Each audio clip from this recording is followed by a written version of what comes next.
अस्सलाम वालेकुम स्टूडेंट्स। जी बच्चों, हमारा टॉपिक चल रहा था एटॉमिक स्ट्रक्चर। हम लोग 2 लेक्चर पिछले एटॉमिक स्ट्रक्चर के मतलब पढ़ चुके हैं, जिनमें हम लोगों ने इलेक्ट्रॉन, प्रोटॉन, न्यूट्रॉन की बेसिक प्रॉपर्टीज़, उनकी डिस्कवरी, उनका बिहेवियर, इलेक्ट्रिक मैग्नेटिक फील्ड की एप्लीकेशन, ये चीज़ें पढ़ी थी। फिर उसके बाद हमने एक ब्रीफ सा सेक्शन डिस्कस किया था about quantum numbers. Basically topic था शेप्स ऑफ ऑर्बिटल्स, और उसके साथ एसोसिएट हमने किया था क्वांटम नंबर्स को, और हमने कहा था कि 4 क्वांटम नंबर्स हमारे पास हैं। Principal quantum number small n से लिखा जाता था, azimuthal quantum number small l से लिखा जाता था, magnetic quantum number small m से लिखा जाता था, और स्पिन क्वांटम नंबर को स्मॉल s से हम रिप्रेजेंट करते रहे हैं। इन तमाम की अपनी अपनी स्पेसिफिक वैल्यूज़ हैं, स्पेसिफिक इंफॉर्मेशन हैं जो इनमें से हमें कन्वे होती हैं। अब यहाँ पर उससे अगली बात भी हम शुरू कर चुके थे, और वो थी बच्चों इलेक्ट्रॉनिक डिस्ट्रीब्यूशन की, और उसका काफ़ी सारा सेक्शन हमने पढ़ लिया हुआ था। मसलन हमने इलेक्ट्रॉनिक डिस्ट्रीब्यूशन में जो चंद बातें की थी, अगर हम उनको ब्रीफ सा रिवाइज करें सिर्फ टॉपिक को इंटररिलेट करने के लिए, तो पहला फॉर्मूला था 2n², जो बताता था number of electrons in a shell. ठीक है बच्चों। उसके बाद हमारे पास आया था आफ्बा रूल। तीसरे नंबर पर हमने डिस्कस किया था n+l रूल। ठीक है, ये 3 रूल हम अपने प्रीवियस लेक्चर में कुछ डिस्कस कर चुके थे। चौथा रूल जो हमने, जहां पर गालबन हमने बात वाइंड अप की होगी, वो हमारे पास था बच्चों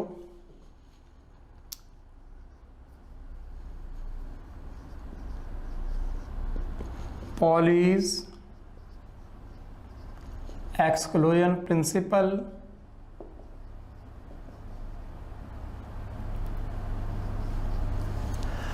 और लास्ट वन हमारे पास आता है हून्स रूल।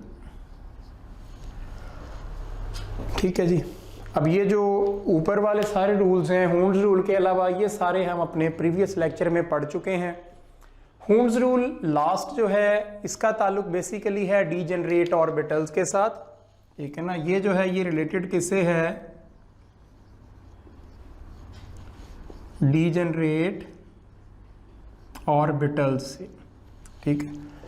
अब डीजेनरेट ऑर्बिटल्स थे या तो p में 3 थे, px, py एंड pz, या d में थे 5 थे उसके डीजेनरेट ऑर्बिटल्स, और f के 7 डीजेनरेट ऑर्बिटल्स थे। इसका मतलब कि अगर हम कोई कॉन्फ़िगरेशन बनाएं और उस कॉन्फ़िगरेशन के आउटर मोस्ट वैलेंस के इलेक्ट्रॉन्स कहां पर जाके लाए करें, p, d या f में रिजाइड करें, वहां पर जाके रहें, तो हून्स रूल वैलिड हो सकता है। लेकिन अगर ये इलेक्ट्रॉन्स उससे पहले यानी कि s में मौजूद हैं, तो वहां पर हून्स रूल की कोई वर्थ नहीं होगी। ठीक है जी।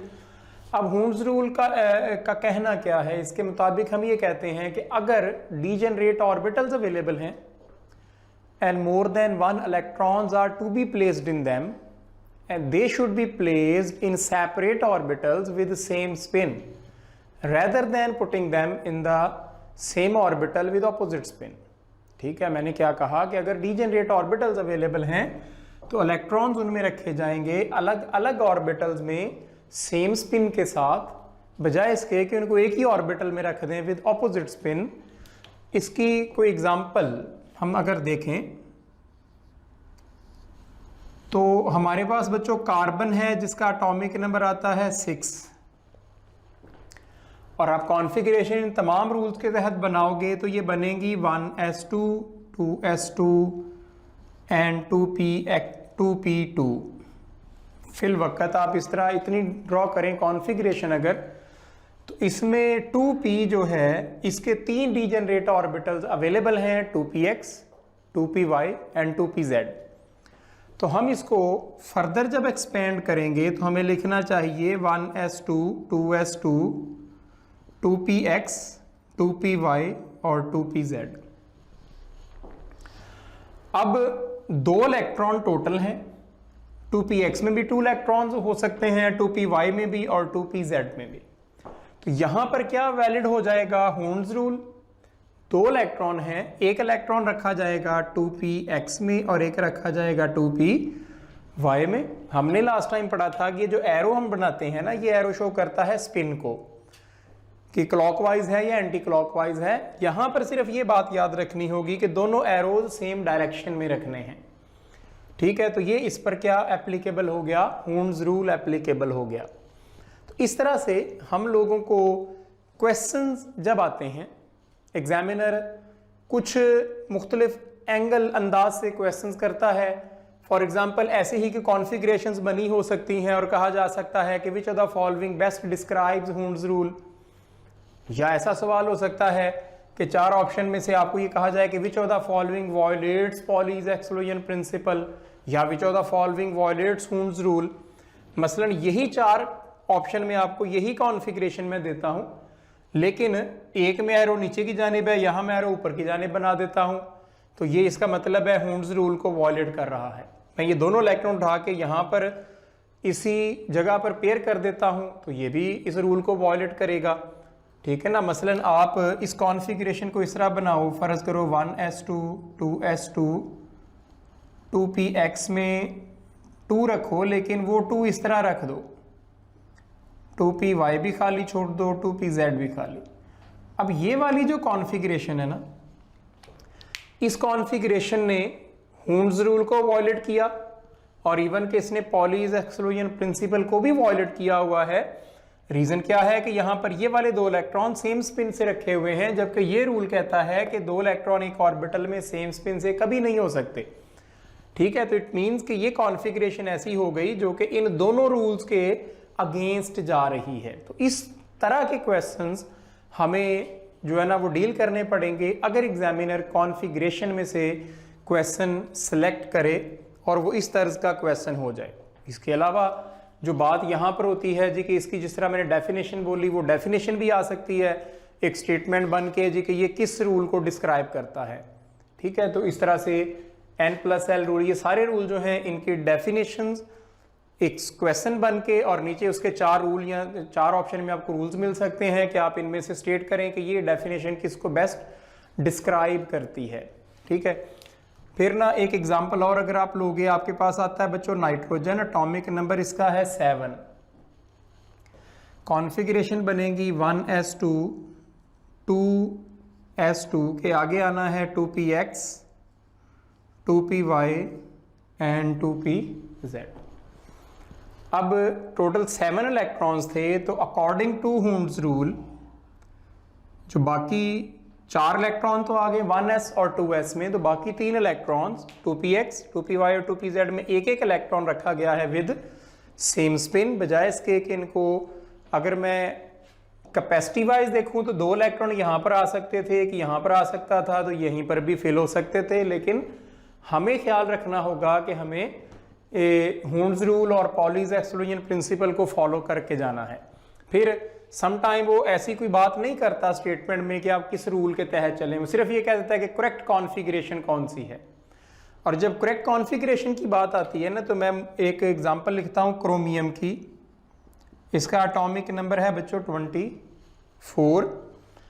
क्रोमियम या कॉपर, इन दो के ऊपर बड़ी डिबेट भी रही है और बड़ा हाईलाइटेड पार्ट है ये क्वेश्चन के पॉइंट ऑफ व्यू से। क्रोमियम 24 की कॉन्फ़िगरेशन आप बनाओगे तो ये बनेगी 1s2 2s2 2p6 3s2 3p6 4s1 3dxy में 1 3dyz में भी 1 3dxz में भी 1 3dx2y2 में 1 और 3dz2 में 1, ठीक है। ये कॉन्फ़िगरेशन बनी। हालांकि रूटीन ये कह रही थी कि 24 इलेक्ट्रॉन हैं तो 4s में रखते 2 इलेक्ट्रॉन्स, तो आगे 3d में रख देते 4 इलेक्ट्रॉन्स, 24 पूरे हो जाने थे। लेकिन 3d अपने आप को हाफ फिल्ड करने के लिए एक इलेक्ट्रॉन ग्राउंड स्टेट में ही 4s से उठा के अपने अंदर जो है ना वो शिफ्ट करवाता है एनर्जी का गैप कम होने की वजह से। तो इसलिए क्रोमियम की सिचुएशन जब देखी जाए तो इसमें टोटल अनपेयर्ड इलेक्ट्रॉन्स जो हैं वो कितने हैं, वो ग्राउंड स्टेट में 6 इन नंबर है। ठीक है, क्रोमियम के केस में ग्राउंड स्टेट में 6 अनपेयर्ड इलेक्ट्रॉन्स मौजूद हैं। फिर इसके ऊपर ना क्रोमियम या कॉपर को लेके बड़े सारे सवाल बनाए जाते हैं। मसलन आपसे कहा जाता है जी कि क्रोमियम के केस में आप बताएं कोई नंबर ऑफ इलेक्ट्रॉन जो कि 20 प्लस है, क्योंकि 20 तक इलेक्ट्रॉन तो 4s में इसके इर्द गिर्द हैं। उससे जो अगले इलेक्ट्रॉन है उनके मतलब कहा जाता है कि आप बताएं उसके क्वांटम नंबर की वैल्यू क्या है।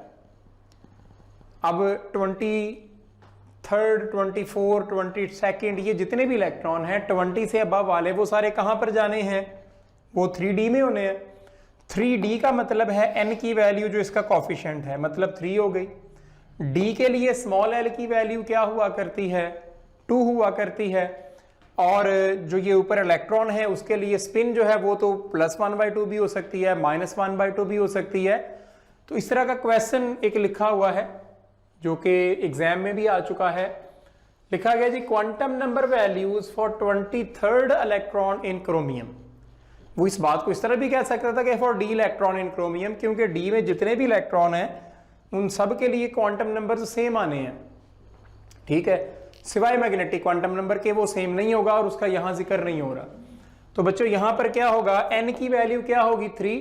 अब आप देखोगे n की वैल्यू 3 कहां पर है, यानी कि ये जो ऑर्डर में लिखा गया ना, पहली वैल्यू हमेशा n की होगी, दूसरी वैल्यू स्मॉल l की और तीसरी वैल्यू यहां पर स्पिन क्वांटम नंबर s को शो कर रही होगी। तो यहां से हमें ये नजर आ रहा है कि ये वाली ऑप्शन जो है ना ये अप्रोप्रिएट बनती है बीटा ऑप्शन। क्यों बनती है, क्योंकि n की वैल्यू 3d से आ गया 3 और d के लिए स्मॉल l की वैल्यू 2 होती है और स्पिन क्वांटम नंबर तो +1/2 या -1/2 में से कोई भी लगाया जा सकता था। और बाकी आप तीनों ऑप्शन में देखें n की वैल्यू यहां पर 3 जरूर है, लेकिन स्पिन क्वांटम नंबर की वैल्यू 0 नहीं होती, वह या +1/2 होती है या -1/2 होती है। तो इस तरह का ये क्वेश्चन आपको जो है ना वो सॉल्व करने को मिल सकता है। ठीक है, फिर उसके बाद जैसे मैंने कहा जी कि इसमें टोटल ग्राउंड स्टेट में अनपेयर्ड इलेक्ट्रॉन्स कितने हैं, वो 6 हैं। तो वो बात भी यहाँ से कैसे हो रही है, आप काउंट कर लें कि 5 इलेक्ट्रॉन्स पड़े हैं d में और एक इलेक्ट्रॉन कहाँ पर पड़ा है s में। तो ये जो अनपेयर्ड इलेक्ट्रॉन हैं या सेम स्पिन वाले इलेक्ट्रॉन जो अनपेयर्ड हैं वो कितने हैं, सारे के सारे वो 6 हैं। ऐसा भी एक क्वेश्चन एक बना हुआ है, in the ground state of chromium the number of unpaired electrons are, और वो कितने हैं, वो 6 इन नंबर। फिर से बीटा ऑप्शन इसका आंसर बन जाती है। अच्छा, अब ना इस तरह की और भी कई बातें हम डिस्कस कर सकते हैं with respect to quantum numbers, with respect to configuration के। जैसे वो सम टाइम ना सेट ऑफ वैल्यूज दे देता है और कहता है जी इनमें से कौन से क्वांटम नंबर की वैल्यूज पॉसिबल ही नहीं है, ठीक है ना, या गलत वैल्यूज कौन सी हैं या जो असाइन ही नहीं की जा सकती, आप ऐसी कोई बात कर दें। तो ना यहां पर आपको ये बताया गया है कि n की वैल्यू होती है 1, 2, 3 एंड सो ऑन। ठीक है, मतलब n की वैल्यू जो है small n principal quantum number, इसकी वैल्यू 0 नहीं हो सकती, फ्रैक्शन भी नहीं हो सकती, नेगेटिव भी नहीं हो सकती। 1 से ऑनवर्ड, 1 का मतलब है first shell, second shell, third shell and so on. फिर उसके बाद स्मॉल l की वैल्यूज लिखा जाता है कि 1 less than principal quantum number n-1, और टेक्निकली स्मॉल l की वैल्यूज आपने 4 ही याद रखनी है, 0, 1, 2 एंड 3।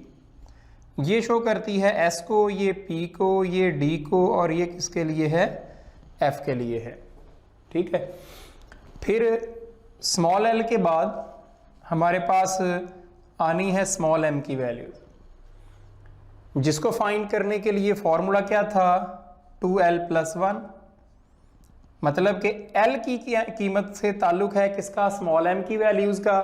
s के लिए एक वैल्यू थी और वो 0 थी, p के लिए 3 वैल्यूज थी, +1, 0, -1, d के लिए थी +2, +1, 0, -1, -2, ये 5 वैल्यूज थी, और f के लिए +3, +2, +1, 0, -1, -2, -3, ये 7 वैल्यूज थी, ठीक है। और लास्ट वन जो स्पिन क्वांटम नंबर था उसकी वैल्यू या हो सकती है +1/2 या हो सकती है -1/2। जो पेयर की शक्ल में होंगे उनमें से एक इस वाली वैल्यू में और दूसरा ये वैल्यू रखता होगा, और अगर अनपेयर्ड हैं जैसे क्रोमियम में है या जैसे नाइट्रोजन में है तो इट्स अप टू यू कि आप उसको +1/2 रख दो या उसको -1/2, दोनों में से कोई एक वैल्यू आप असाइन करोगे, ठीक है जी। तो ये सारे जो क्वांटम नंबर्स हैं इनको प्रीवियस लेक्चर में मैंने समराइज इस तरह से नहीं किया था, मैंने इनको वैल्यूज इस तरह इकट्ठी नहीं लिखी थी, मैंने जस्ट इनको रिलेट कर दिया था शेप्स के साथ। तो आप उस एंगल से पढ़ लें या इस तरह से इनको समराइज करके इनकी वैल्यूज को ऑब्जर्व कर लें, दोनों तरह आपको पता होनी चाहिए ताकि आप एग्जाम में आने वाले क्वेश्चन से प्रॉपरली डील कर सकें, ठीक है। मसलन एक क्वेश्चन बना हुआ है कि सेट ऑफ क्वांटम नंबर जो कि इम्पॉसिबल है। अब देखें, अगर आप फर्ज करोगे आप कहते जी कि n की वैल्यू 3 है तो स्मॉल l की वैल्यू 4 तो हो ही नहीं सकती, वो क्या होनी है 3 से 1 लेस होनी है। तो अगर n की वैल्यू 3 है तो उस शेल के लिए स्मॉल l की वैल्यू 3 से छोटी 2 तो पॉसिबल है, 1 पॉसिबल है, 0 पॉसिबल है, लेकिन 4 पॉसिबल नहीं है, ठीक है। अगर आप कहते हैं जी कि n की वैल्यू 1 है तो स्मॉल l की वैल्यू उसके लिए 0 तो हो सकती है, लेकिन स्मॉल l की वैल्यू उसके लिए 1 नहीं हो सकती, मतलब उसके इक्वल भी नहीं आनी। तो यहां पर ना ऐसा क्वेश्चन है, a set of quantum numbers that is impossible, जो कि नामुमकिन है। और वो आप गौर करें क्या लिखा गया है कि n = 3 हो तो स्मॉल l = 4 होता है। n = 4 है तो ये 3 है, 4 है तो 2 है, बाकी ये बीटा, चार्ली, डेल्टा ये पॉसिबल वैल्यूज हैं, एक्यूरेट हैं, करेक्ट हैं, लेकिन अल्फा ऑप्शन यहां पर यकीनन गलत नजर आ रही है क्योंकि स्मॉल n 3 है तो स्मॉल l की वैल्यू 4 नहीं हो सकती, वो 3 से लेस 2, 1, 0 हो सकती है, ठीक है जी। तो इस तरह से फिर जो शेल है, जैसा कि हमने इस फॉर्मूले में लास्ट टाइम भी बात की थी कि n जो है ये नंबर ऑफ शेल से रिलेटेड होता है, तो इस तरह का भी एक सवाल पेपर में आ चुका है कि साइज ऑफ शेल किससे रिलेटेड होता है। अब चूंकि बात शेल की हो रही है तो शेल का ताल्लुक सिर्फ किससे होना है, स्मॉल n से, तो इसका आंसर बनेगा बीटा।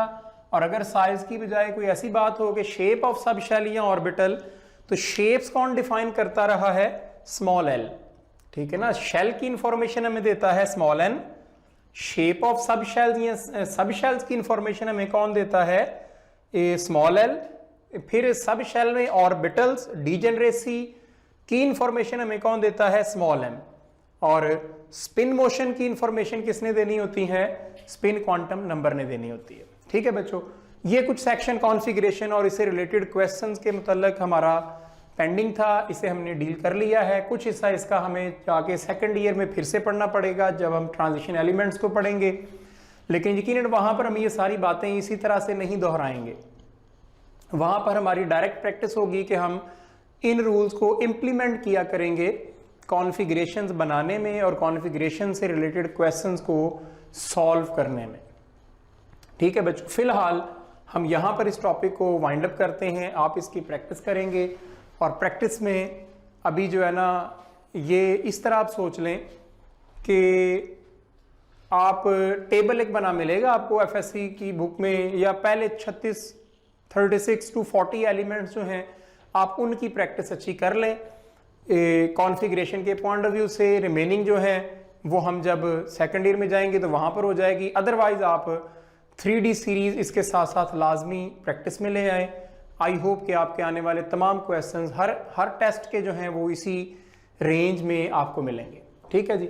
आगे बढ़ रहे हैं बच्चों, हमारा अगला जो टॉपिक, 2 टॉपिक इस यूनिट में से अभी रिमेनिंग है, और वो नेक्स्ट टॉपिक मैं स्टार्ट करने जा रहा हूँ आयोनाइजेशन एनर्जी,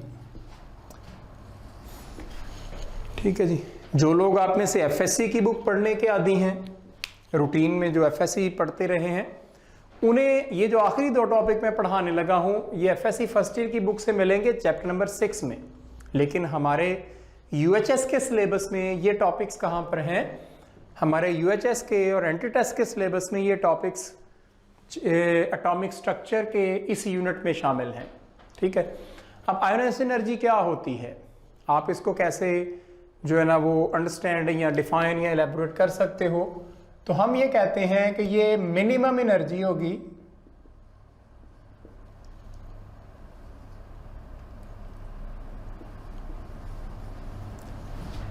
जो रिक्वायर्ड होगी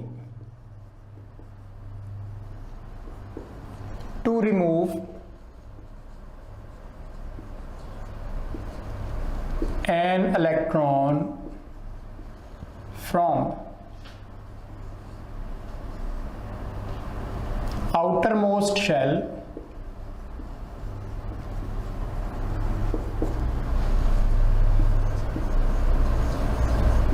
of gaseous atom।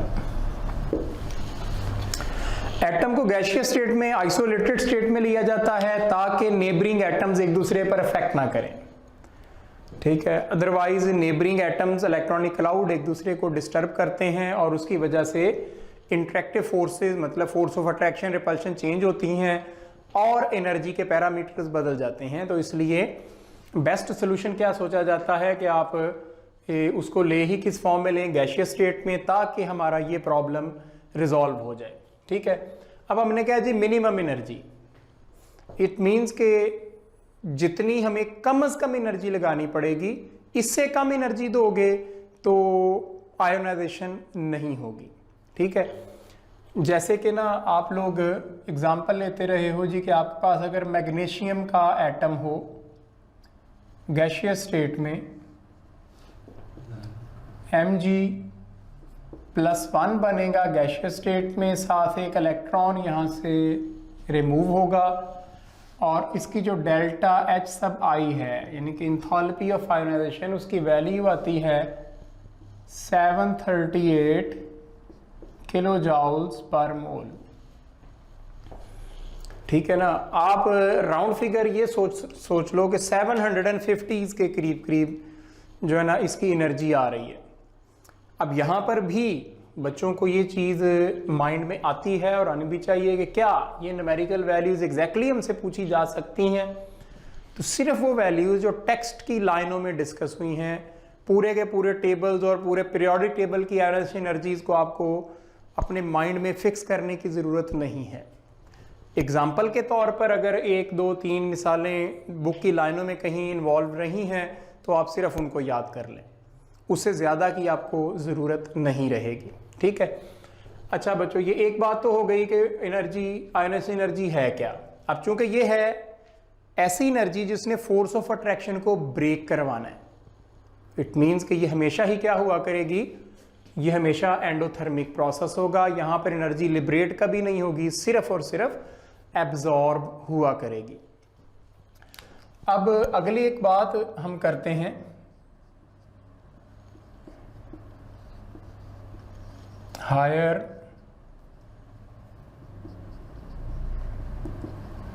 Ionisation energies.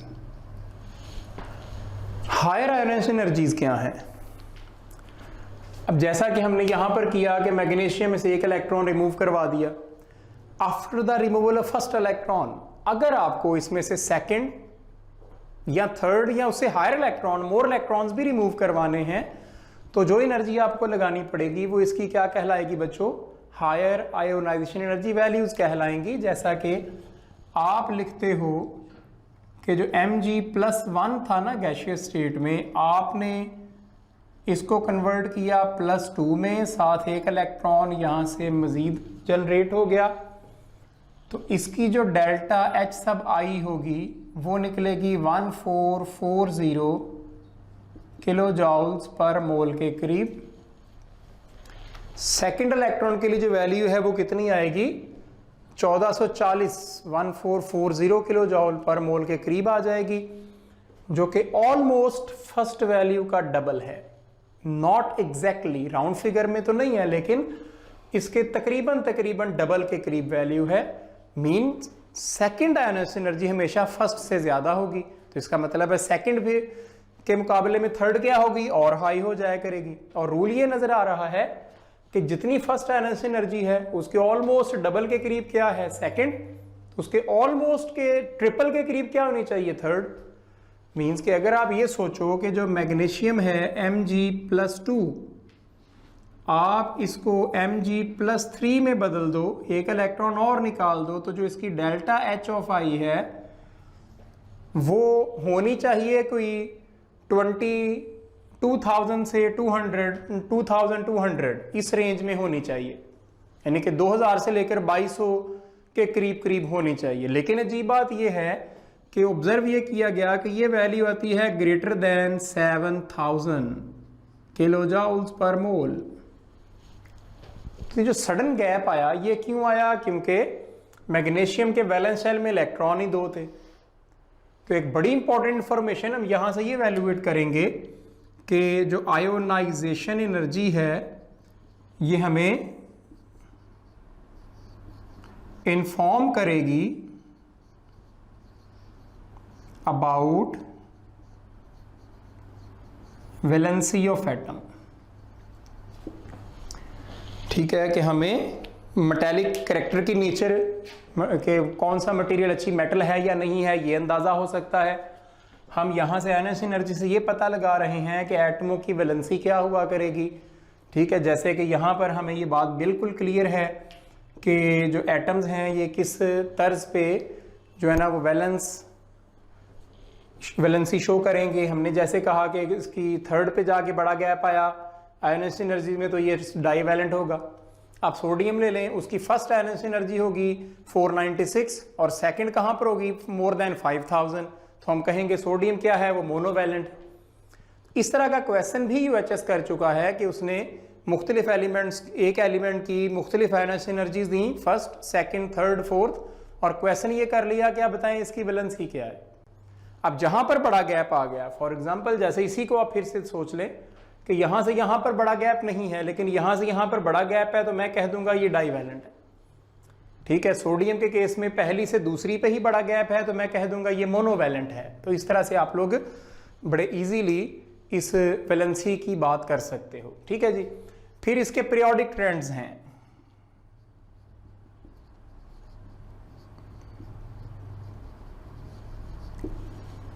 और उसमें बात होगी ग्रुप की और पीरियड्स की। पीरियोडिक ट्रेंड में आपने ग्रुप्स और पीरियड दोनों की बात करनी है। तो इसमें रूल ये होगा कि ग्रुप में आते हुए जो आयनस एनर्जी है वो क्या करेगी,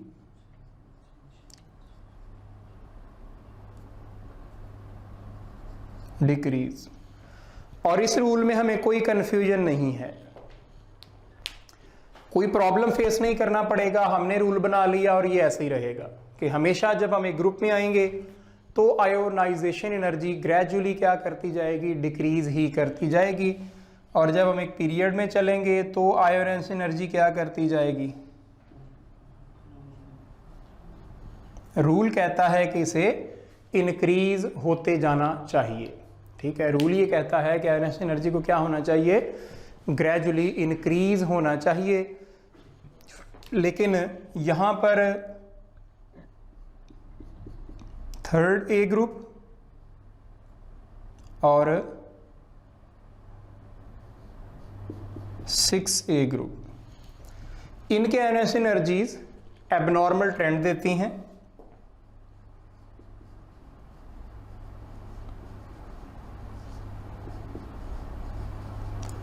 और वो एबनॉर्मल ट्रेंड क्या है कि थर्ड ए के आयनस एनर्जी सेकंड ए से लो है और 6A के आयनस एनर्जी 5A से लो है।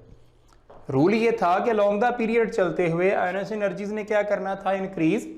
लेकिन ये दो ग्रुप्स इस ट्रेंड से डेविएट करते हुए नजर आते हैं और इसलिए यहां पर आके कई दफा क्वेश्चन ऐसा सिलेक्ट हुआ भी है कि आप ये बता दें कि हाईएस्ट आयनस एनर्जी किसकी है। ठीक है ना, मसलन क्वेश्चन बन जाता है highest ionisation energy is given या शॉन बाय, पहली ऑप्शन है boron, carbon, nitrogen and oxygen. तो यहां पर अब क्या होगा, आंसर इसका नाइट्रोजन होगा, लेकिन मेजॉरिटी ऑफ स्टूडेंट आंसर किसको क्लिक करेगी, ऑक्सीजन को। वो क्यों करेगी, क्योंकि हमने रूल पढ़ा है कि अलोंग द पीरियड चलते हुए आयोनाइजेशन एनर्जी ने बढ़ना है, लेकिन ये बात हमारे माइंड में रहती नहीं है कि छठे ग्रुप की आयोनाइजेशन एनर्जी 5 में से क्या होनी है, थोड़ी सी कम होनी है। तो ये चूंकि 6 ग्रुप का पहला मेंबर है, ये 5 ग्रुप का पहला मेंबर है, तो इसकी आयोनाइजेशन एनर्जी इससे क्या होनी थी, ज़्यादा होनी थी। और ये एग्जैक्टली एक से ज़्यादा दफ़ा यूएचएस में आने वाला क्वेश्चन है कि स्टेटमेंट थोड़ी मॉडिफाई करके या ऑप्शंस की तरतीब बदल के यही क्वेश्चन पूछा गया होता है, जिसमें आपको हाईएस्ट आयोनाइजेशन एनर्जी इसी ट्रेंड को और इस एबनॉर्मेलिटी को ज़हन में रखते हुए बतानी होती है। ठीक है जी। अब आयोनाइजेशन एनर्जी जो है ना बच्चों, इसको अफेक्ट कौन कौन करता है, मतलब उसमें हम ये कहेंगे न्यूक्लियर चार्ज,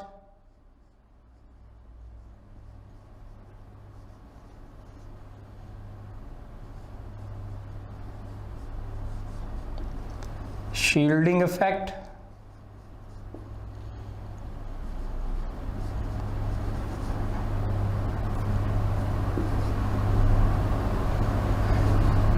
वैलेंस इलेक्ट्रॉन्स,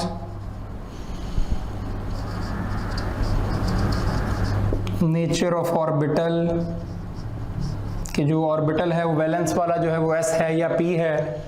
तो ये जो फैक्टर्स हैं ना बच्चों, ये बड़े क्रिटिकली इफेक्ट करते हैं किसको, आयोनाइजेशन एनर्जी को। Not even ionisation energy, electron affinity या जितने भी प्रॉपर्टीज हैं जो एटम से रिलेटेड है। अब न्यूक्लियर चार्ज बढ़ेगा तो फोर्स ऑफ अट्रैक्शन बढ़ेगी, शील्डिंग इफेक्ट बढ़ेगा तो फोर्स ऑफ अट्रैक्शन कम होगी। अब आप इन ट्रेंड्स को ग्रुप और पीरियड में अलग अलग डिफाइन कर सकते हो।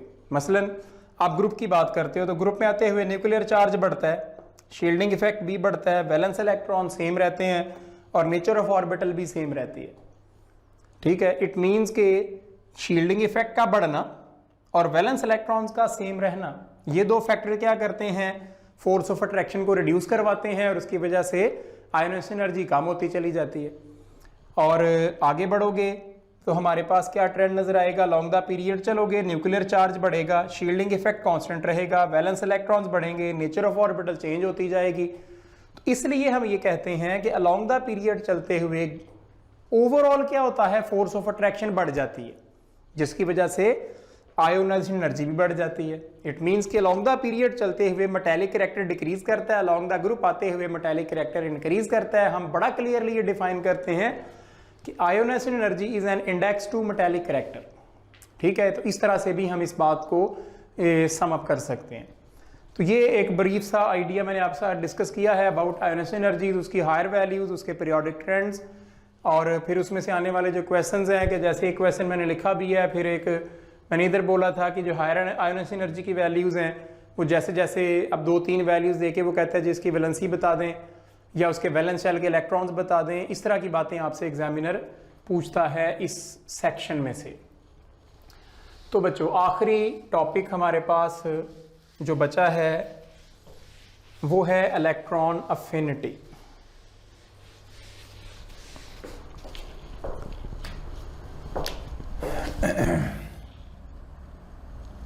ठीक है ना, ये टॉपिक है हमारे पास, इलेक्ट्रॉन अफिनिटी क्या होती है।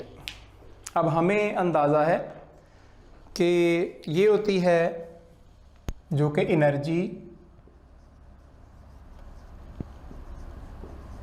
रिलीज्ड या एब्जॉर्ब्ड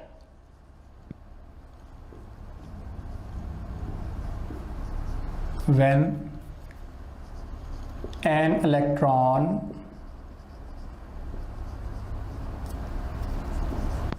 enters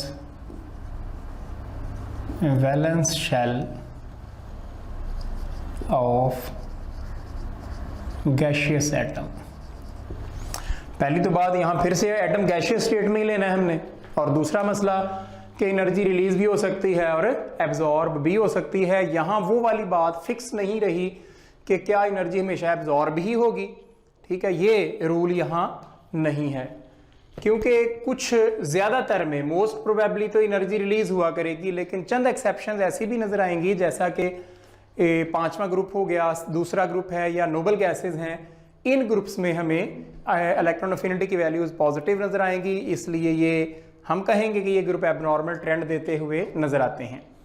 ठीक है, फिर सेकंड इलेक्ट्रॉन अफिनिटी हमेशा क्या हुआ करेगी, पॉजिटिव। ठीक है ना। अगली बात हमारे पास क्या है कि जो सेकंड इलेक्ट्रॉन अफिनिटी है वो हमेशा ही क्या होगी,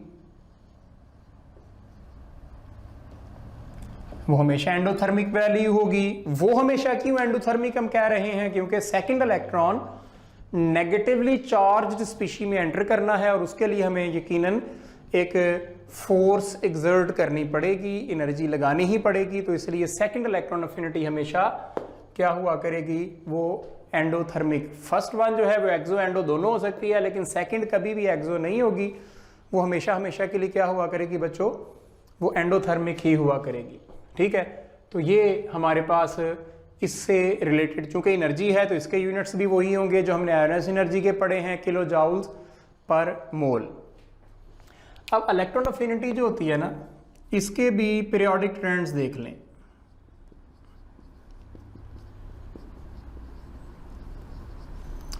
ग्रुप में और पीरियड्स में क्या वेरिएशन है। जब आप ग्रुप में आओगे तो इलेक्ट्रॉन अफिनिटी क्या करेगी, डिक्रीज, और पीरियड में चलोगे तो इलेक्ट्रॉन अफिनिटी को करना चाहिए इंक्रीज। ठीक है जी। अब ग्रुप में आते हुए इलेक्ट्रॉन अफिनिटी करती है डिक्रीज और पीरियड में चलते हुए इलेक्ट्रॉन अफिनिटी करती है इंक्रीज। फैक्टर्स हमने थोड़ी देर पहले पढ़े हैं, वही यहां पर दोहराओगे आप लोग। न्यूक्लियर चार्ज या फिर शील्डिंग इफेक्ट, उसके बाद वैलेंस इलेक्ट्रॉन्स, यही वाले नेचर ऑफ ऑर्बिटल इसी तरह इधर भी आ जाएंगे। अब यहां पर अलोंग द पीरियड क्या कोई प्रॉब्लम है, या अलोंग द ग्रुप भी कोई प्रॉब्लम है। जैसे हमने इधर आयोनाइज एनर्जी में तो हम कह के आए हैं ना कि there is no problem while moving along the group of the periodic table. हमने कह दिया कि ग्रुप में आते हुए डिक्रीज है तो वो डिक्रीज ही है, लेकिन पीरियड में चलते हुए कुछ ना कुछ हमें डेविएशन मिली है। तो क्या यहां पर भी ऐसा ही है। इलेक्ट्रॉन अफिनिटीज में जो एक ग्रुप है पर्टिकुलरली, और वो ग्रुप है हैलोजेंस।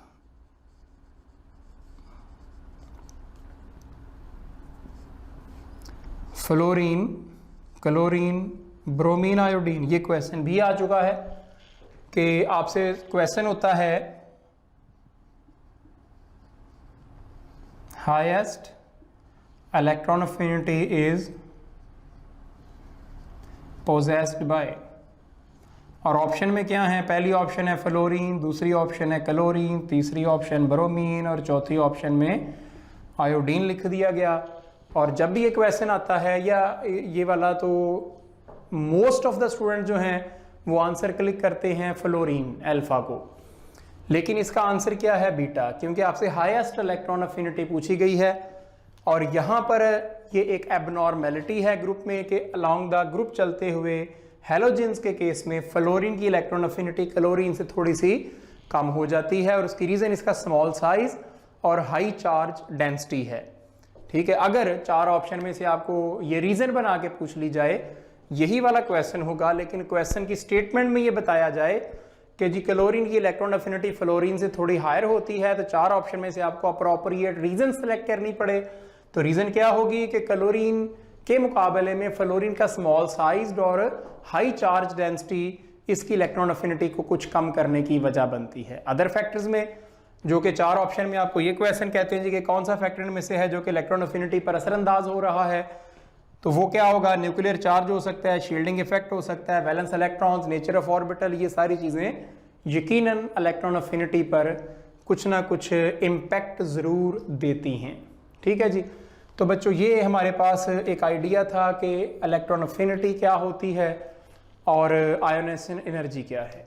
ये हमारा एटॉमिक स्ट्रक्चर का यूनिट है जिसे कि हमें अपने 3 लेक्चर्स में कवर करना था। हमारे आने वाले लेक्चर में हमारा टेस्ट है जो कि इसी यूनिट से रिलेटेड आपका C3 आप अटेम्प्ट करेंगे, उसकी अच्छी तरह से तैयारी करके आएँ ताकि आप उसको बेहतर अंदाज में परफॉर्म कर सकें। ठीक है बच्चों, नेक्स्ट लेक्चर में हम उस टेस्ट को डिस्कस करेंगे। Thank you very much.